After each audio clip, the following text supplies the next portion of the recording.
یہ اس نیت کے ساتھ انگریزی پڑھ رہا ہے کہ ہم اپنے نیشن کے لیے، اپنے قوم کے لیے، اپنے ملت کے لیے ہم نیک کام کریں گے، ان کی بھلائی کے لیے کام کریں گے، تو انگریزی پڑھنے والوں کو بھی مل سکتا ہے، لیکن جو مدرسے کا پڑھنے والوں کو ایک ایک حروف پہ نیکیاں ہیں وہ دوسرے لڑکوں کو نہیں ملتی ہے۔ اس وجہ سے مدرسے میں پڑھنے والے بچوں، آپ اپنے کو احساس کمتری میں مبتلا نہ کرو، آپ ہمت کے ساتھ، آپ پورے حوصلے کے ساتھ اپنا تعلیم حاصل کریں۔ آپ کے لیے بچپن میں دینی تعلیم ہے، آپ جیسے جیسے آگے بڑھیں گے مختلف جہاد کے کورسز آپ کے منتظر ہیں۔ آپ اسکول کے لائن سے بھی پڑھائی کر سکتے ہیں، آپ جو ہے ٹیکنیکل پڑھائی کر سکتے ہیں، اور اب تو سرکاری مدارس کے ذریعے آپ فوقانیہ مولوی کر کے ماسٹر بن سکتے ہیں، اور نیٹ بھی، میڈیکل میں بھی آپ بیٹھ سکتے ہیں، کسی قسم کے کمپٹیشن UPSC BPSC میں بھی کر سکتے ہیں۔ ضرورت ہے، بس ضرورت ہے کیا؟ where there is will there is way۔ آپ کے اندر will ہونا چاہیے، عزم ہونا چاہیے، پاور ہونی چاہیے، سمت ہونا چاہیے، ارادہ ہونا چاہیے، اور اس کے اوپر آپ کو اپنا نامزد ہونا چاہیے، رفتار کے ساتھ چلتے رہنا چاہیے۔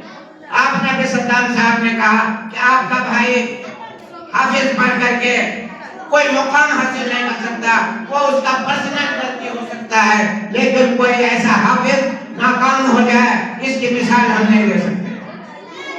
حافظوں کو بھی تربیت کی ضرورت ہے، ٹیچروں کو بھی تربیت کی ضرورت ہے، اور عوام کی بھی تربیت کی ضرورت ہے۔ انہیں ہر لمحے کچھ نہ کچھ ان کو ٹارگیٹ دینے چاہیے۔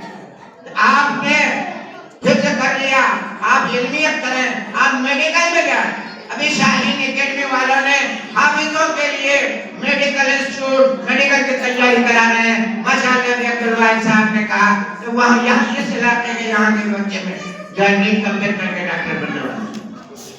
بس ہمیں ارادہ رکھنا ہے، ہمیں ہمت کرنا ہے، ہمیں روز بروز کوشش کرنی ہے کہ ہمارا کوئی لمحہ بیکار نہ جائے، بے فکری میں نہ جائے، فضول باتوں میں نہ جائے۔ ہمیں ایک ایک لمحے کی قدر کرنی چاہیے۔ حدیث شریف کے جو ہے نا درس ہمیں ہر لمحے ہماری رہنمائی کرتے ہیں۔ کہا یہ جاتا ہے، میں نے صحبت صالح طرح میں نے کہا ان کا صحبت میں رہ کے اور سنتا ہوں، جانتا ہوں کہ جنت میں جانے کے بعد بھی اہل جنت کو ان لمحوں، ان گھڑیوں، ان ساعتوں کی فکر ہوگی، افسوس ہوگا کہ انہوں نے فلاں وقت اللہ کے ذکر کے بغیر کیوں گزارا۔ اب بتائیے، جنت میں جانے کے لیے لوگ آرزویں کرتے، تمنائیں کرتے ہیں، اور خدا کی مہربانی سے، انعام اکرام سے وہ جنت میں پہنچ بھی جاتا ہے جہاں کسی طرح کا غم، تردد، فکر نہیں، لیکن صرف ایک فکر کہ کاش وہ چند لمحے، وہ چند گھڑیاں، وہ منٹ، وہ سیکنڈ میں نے اللہ کے ذکر میں کیوں نہ گزارا۔ اس بات کا درس دیتا ہے کہ ہمارا ایک ایک لمحہ، ایک ایک منٹ، ایک ایک سیکنڈ قیمتی ہے۔ جب بچے، آپ بارہا سنتے ہیں، اس زمانے میں چھوٹے چھوٹے بچے ہے نا کیا ہوتے تھے؟ ایک بچہ تھا سڑک کے کنارے بیٹھا ہوا رو رہا تھا، کوئی بزرگ ادھر سے گزرے، کہا بیٹا کیوں رو رہے ہو؟ کیا کھلونے کی ضرورت ہے؟ کیا کوئی اور چیز، کپڑے کی ضرورت ہے؟ کہا نہیں، مجھے نہ کھلونے کی ضرورت ہے، نہ مجھے کسی اور چیز کی ضرورت ہے۔ میں دیکھتا ہوں کہ جب میری ماں چولہا جلاتی ہے تو چھوٹے چھوٹے اینٹوں کو ڈالتی ہے اور چولہے کو سلگاتی ہے، آگ کو سلگاتی ہے۔ مجھے یہ ڈر ہے، مجھے یہ خوف ہے کہ کہیں مرنے کے بعد اللہ تعالیٰ جہنم کو سلگانے کے لیے ہم چھوٹے بچوں کو نہ ڈال دے اور ہم جلنے نہ۔ یہ بات ہم بچوں کو پہلے زمانے میں ہمارے بوڑھی نانیاں، دادیاں بتایا کرتی ہیں۔ آج ہماری مائیں موبائل میں مگن رہتی ہیں، انہیں ان چیزوں سے کوئی مطلب نہیں۔ جن بچوں کے دماغ میں یہ بات بچپن میں ڈالے جائیں گے تو ان بچوں کے اندر خوف الہی پیدا ہو، ان کے اندر دین کا شرف، دین کا جذبہ، دین کا فکر پیدا ہو۔ آج برائے نام مدرسے میں آتے ہیں، مدرسوں میں مولویوں کے ڈر سے اور ماحول کی وجہ سے دینی باتیں سیکھ جاتے ہیں، لیکن بچے گھر جاتے ہیں تو کرتا پاجامہ ٹوپی پھینک کے اور ٹی شرٹ پہن کے، جینس پہن کے دوڑتے ہیں، بیٹ بال لانے کے یا کسی موبائل کے پاس بیٹھتے ہیں۔ آج مدرسوں میں بھی صرف تعلیم کی ضرورت نہیں ہے، تعلیم کے ساتھ تربیت کی ضرورت ہے۔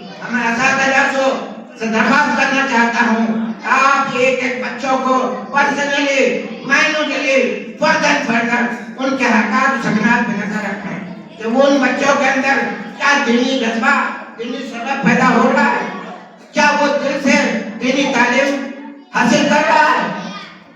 اگر نہیں تو انہیں تنہائی میں بٹھائیں، سمجھائیں بچے تمہیں جو یہاں ڈالا گیا ہے یوں ہی وقت گزارنے کے لیے بھیجا نہیں گیا، یوں ہی ٹائم پاس کرنے کے لیے نہیں بھیجا گیا، بلکہ ایک عظیم مقصد کے لیے تمہیں یہ ڈالا گیا ہے کہ کل تم نمائندگی کرو گے علاقے کا، تم نمائندگی کرو گے قوم کا، جس طرح سے مولانا عبدالقادر شمس صاحب نے نمائندگی کیا نہ صرف اس علاقے کا بلکہ پورے بہار کا، مولانا طلبہ نمائندگی کر رہے ہیں علاقے کا۔